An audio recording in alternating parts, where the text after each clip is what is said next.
Pedophilia, robbery, rape, slave trading, terror, and torture. These are the things you read about when you read Muslim sources on the life of Muhammad. Sadly, Muslims don't read their own sources. They blindly listen to their leaders and apologists who tell them that Muhammad was the most wonderful man who ever lived.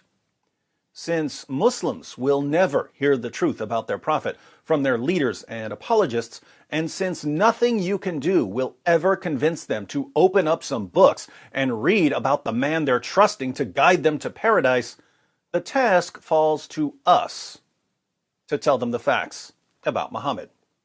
Rita asks, "Sir, can you please give me the verse in which Muhammad beats a man for money?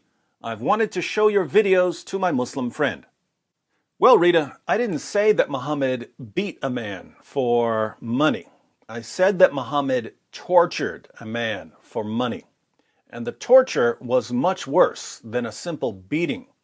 Let's read the passage. The context is the Battle of Khaybar, where Muslims launched a surprise attack against a settlement of unsuspecting Jews. Muslims defeated the Jews and wanted their treasure. A Jewish man named Kanana knew where the treasure was hidden. Ibn Asaq, page 515. Kanana ibn al-Rabi, who had the custody of the treasure of Banu al-Nadir, was brought to the apostle, who asked him about it. He denied that he knew where it was. A Jew came, Tabari says was brought, to the apostle and said that he had seen Kanana going round a certain ruin every morning early. When the apostle said to Kanana, "Do you know that if we find you have it, I shall kill you?" he said, "Yes." The apostle gave orders that the ruin was to be excavated, and some of the treasure was found.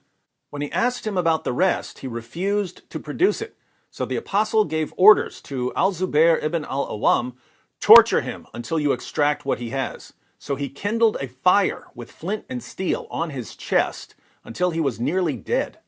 Then the apostle delivered him to Muhammad ibn Maslama, and he struck off his head in revenge for his brother Mahmud. So Kanana knew where the treasure was hidden, but he refused to tell Muhammad.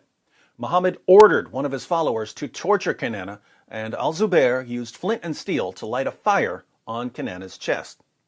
This means, of course, that Muhammad affirmed brutal torture as a method of extracting information from one's enemies. Now, we could go into more detail and read about Muhammad taking Kanana's wife, Safiya bint Huyay, for himself after the Battle of Khaybar. Safiya's father, Huyay, was beheaded by Muslims for opposing Muhammad.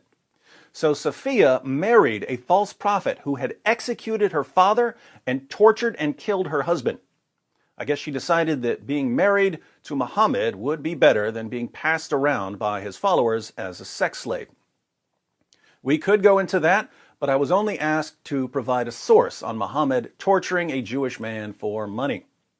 For you fans of justice, however, I'll point out that there is an element of poetic justice in this story, because another widow at Khaybar, Zainab bint al-Harith, whose husband and father, like those of Safiya, were killed by Muslims, didn't marry Muhammad.